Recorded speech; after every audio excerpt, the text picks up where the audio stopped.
Os benefícios do boldo você já conhece, mas e os riscos? Será que você está por dentro dos riscos?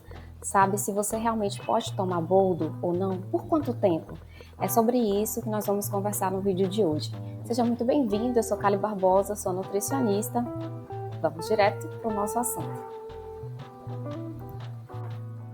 O nome científico dele é Pelmus boldus molina, e é importante que a gente saiba esse nome para que a gente possa identificar de que planta realmente a gente está falando, porque existem várias plantinhas de espécies diferentes que vão receber o nome popularmente de boldo, mas não é o verdadeiro boldo. O boldo que nós estamos tratando aqui, então, é o Pelmus boldus molina, que é o boldo também conhecido como chileno, tá? Aqui do lado vocês estão vendo duas figuras. A de baixo é o boldo chileno, o que a gente está comentando nesse vídeo. E a de cima é o hortelã-pimenta, que popularmente também é conhecido como boldo, mas não é o verdadeiro boldo que a gente está tratando aqui no vídeo. Porém, ele também faz o mesmo efeito de estimular a produção de bile, ou seja, ele tem algumas propriedades que são semelhantes às propriedades do boldo chileno, e é justamente essas mesmas propriedades que eles têm semelhança que a gente vai precisar ter o cuidado. Então, por isso que eu estou mostrando as duas, porque de repente você está tomando hortelã-pimenta, que produz o mesmo efeito do boldo, e aí você não sabe, e aí você precisa ter os mesmos cuidados, porque você pode estar sofrendo os mesmos riscos, tá bom? Vamos nessa? O boldo chileno é muito utilizado para quando a pessoa está com aquela sensação de empaixamento, então é principalmente para essas situações. Comeu grandes volumes, precisa de uma ajuda na digestão, toma o chazinho lá do boldo. Ou mesmo que tenha comido pouco, mas está com a sensação de empaixamento, toma o boldo. Porém, será que dá para fazer isso durante tanto tempo, todos os dias, indiscriminadamente? Não, todo mundo não pode usar e existem casos de saúde em que ele não deve ser aplicado. Nenhum dos dois, na verdade. Nem o boldo chileno, nem aquele hortelã-pimenta que eu comentei. No caso dos cálculos biliares e da obstrução dos ductos biliares, né, a gente tem uma figura aqui que eu queria mostrar para vocês. Então, do lado a gente tem a figura de um corpo humano, e destacado nessa coloraçãozinha laranja, a gente tem um desenho como se fosse de uma sementinha. E é como se fosse uma sementinha já enraizando, não é isso? Muito bem, essa figura que parece uma sementinha é o que a gente vai ter, o que a gente vai chamar de vesícula, a nossa vesícula biliar. E essas raízes aqui são os ductos biliares. Quando a gente tem pedra na vesícula, os famosos cálculos, né? Então, essa bolsinha aqui, ela fica cheia de pedrinhas. São cristais formados a partir da gordura, que é produzida lá no fígado, que vai descer através dessas ramificações aqui até a luz do intestino, que é para poder fazer a digestão. Quando a gente tem cálculo biliar ou quando a gente tem obstrução de ducto biliar, a gente não deve fazer uso, então, dessas duas plantas, nem do boldo verdadeiro e nem do falso boldo, porque elas vão estimular essa atividade. Então, se eu tenho uma obstrução e essa atividade está sendo estimulada, quer dizer que eu vou produzir mais bile e essa bile vai ter que passar por um lugar que não está disponível. Então, a gente vai ter, a gente pode, como é que eu posso dizer, estimular um processo inflamatório. E a inflamação desses ductos biliares é justamente a colangite. Agora, Kali, colangite vai ser produzida só se eu usar plantas, esse tipo de planta medicinal? Não.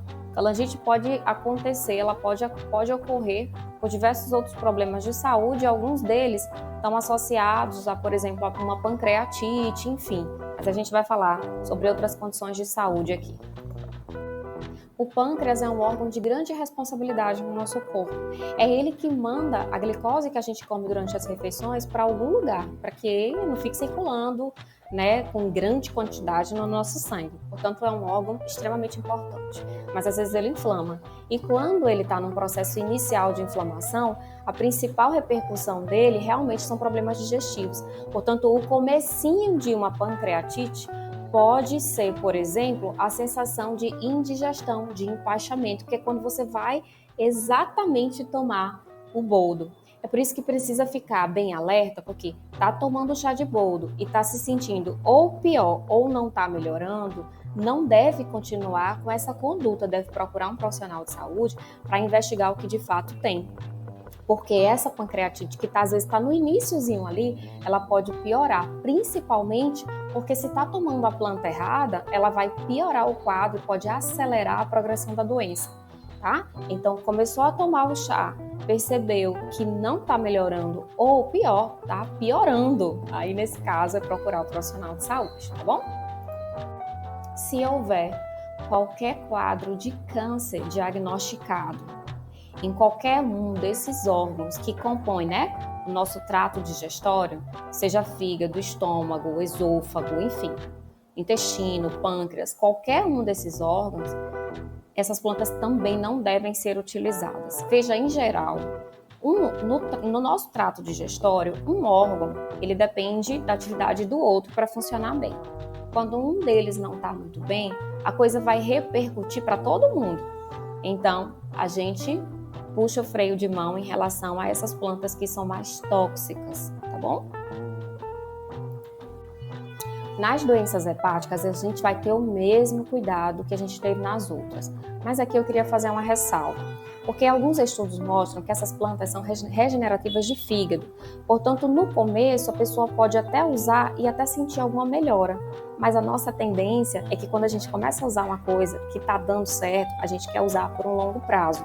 E é aí que vem as complicações, Porque essas plantas, elas são hepatotóxicas, ou seja, no comecinho pode ser bom, mas depois pode ser ruim. Nesse caso, o que a gente faz? Essas plantas, elas só devem ser utilizadas se um profissional de saúde que entende do assunto recomendar e acompanhar a utilização dessa planta, porque ela é hepatotóxica. E se a pessoa já tem alguma doença hepática, a tendência é que ela piore, ela não melhore, principalmente quando ela usa por um longo prazo. Portanto, é preciso ser bem acompanhada no caso de doenças hepáticas. E não só para essas duas plantas, mas para muitas outras plantas. Porque tudo que a gente toma de medicação é metabolizado no nosso fígado. Ora, se o meu fígado ele não está bem, como é que ele pode metabolizar substâncias químicas de plantas que eu estou fazendo uso?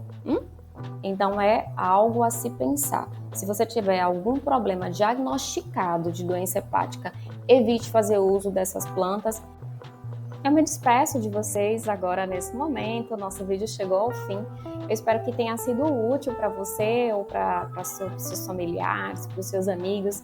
E se você gostou do vídeo, se você acha que é importante, que esse vídeo abençoe a sua vida, por favor, eu te convido para abençoar a vida de outras pessoas também, ajudar outras pessoas.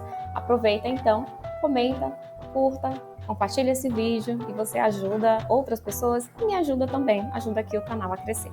Um beijo, fiquem com Deus e até o próximo vídeo, se Ele permitir. Tchau, tchau.